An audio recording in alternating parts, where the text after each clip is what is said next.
the Mortgage Minute today being brought to you by our friends at Geneva Financial. When you're ready for that next home loan, Geneva's got the programs and the products. You just need to make the call. 800-306-1990, 800-306-1990. And every day at this time, OBMMI. They provide the most comprehensive, accurate, timely, and interactive analysis of pricing ever conducted in the mortgage industry. They do not tell us points paid, points received, or APR. They tell us they calculate the actual locked rates with consumers across 35% of all mortgage transactions nationwide.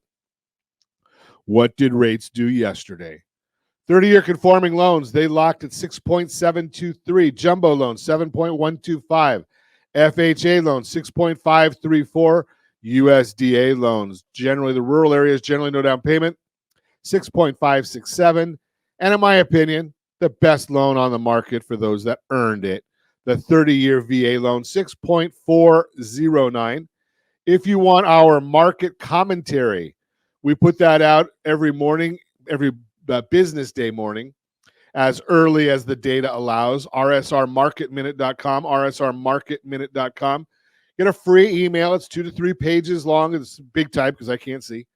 But we put that out there. And you can get that sent right to your email box every morning, rsrmarketminute.com. That's the data from yesterday. What's going on today? Well, the S&P 500 is down 60.53, and we're going to look at the 10-year Treasury right now, if my computer will update, up 11 basis points, 4.28. Mortgage-backed securities are down 38 basis points. When the mortgage bond goes down, that means interest rates go up. The bond is down 38 basis points right now. Why? Well, it all has to do with disappointing numbers in the CPI, Consumer Price Index.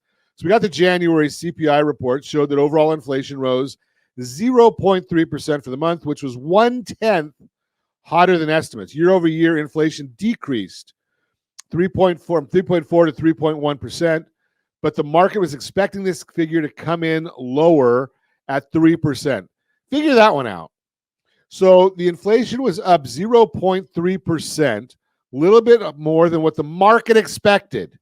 But it was down from where it was last year. Inflation is down 10% from where it was last year, and the market tanks. Core rate strips out food and energy prices for those that don't need it, increased by 0.4%, which was also 1/10 hotter than expected. Year over year, core CPI remained at 3.9%. Again, estimates were at 3.8%. Overall, inflation was hotter than the market estimates and pressured the bond prices to go lower. So let's see what helped and hurt. Energy prices fell 0.9%, with gas down 3.3%. Used car prices fell 3.4%. That helped inflation. And I do note there that since 2021, this is why no matter what the media tells you, no matter what the politicians tell you, food prices are up 34%. Energy prices are up 33% since 2021. What's helping the working class people get around that? Our wages are not up anywhere near those numbers. And if we're living, which we are, paycheck to paycheck, well, you look at it and say food up 34%. It's hard to keep thinking that, the economy is working for everybody. Shelter costs make up 44% of the core index, rose 0.6%, hotter than expected. Shelter is now up 6% year over year, down from 6.2. Rents rose 0.4% last month and are up 6.1% year over year, down from 6.5 the previous report. Owner's equivalent rent, which tries to capture the increase in home ownership costs, rose 0.6% and is up 6.2 year over year, down from 6.3. And the volatile lodging away from home figure rose 1.8% and is an X factor that hurt us. Rents should be coming in lower than the 0.4%, and the owner equivalent rent should definitely be lower than 0.6%, as we've been seeing real-time figures cool significantly. It's frustrating, head scratcher, and eventually the numbers are going to catch up. Motor vehicle insurance makes up 3.6% of core inflation reading, rose 1.4%, and continues to work against us. This has been impacted by natural disasters, flooding, car theft, which is at a 15-year high. These are the things that the Fed cannot impact by hiking interest rates. Health insurance rose 1.4%. And because of the new way they're calculating it, it's been helping to the inflation previously, but now will be a slight headwind as it makes up 0.7% of core index. The NFIB Small Business Optimism Index reported that small business optimism fell from 91.9 to 89.9 in January, lowest reading in 9 months. Biggest problems businesses reported were quality of labor and inflation. Look at the components. Employment, plans to increase employment fell 2 points to 14%.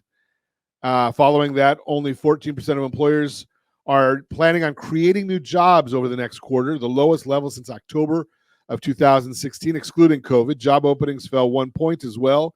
Economic outlook, those who expect real sales to improve fell 12 points and expect economy to improve fell 2 points. So I got some big challenges looking at the employment optimism or the small business optimism. Remember, small businesses are a major part of our economy. They employ that's where the big jobs are, the big employment jobs, and the labor and inflation. Again, those are the big issues right there. People cannot keep up. And think about this. Then you get another overnight when nobody is watching. The Senate passes a bill for another, $90 billion in spending.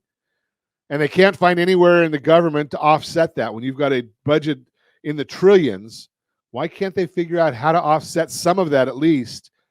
Adding more money to the economy just means that we're going to add more inflation coming from the United States Senate. We'll see what happens in the House of Representatives.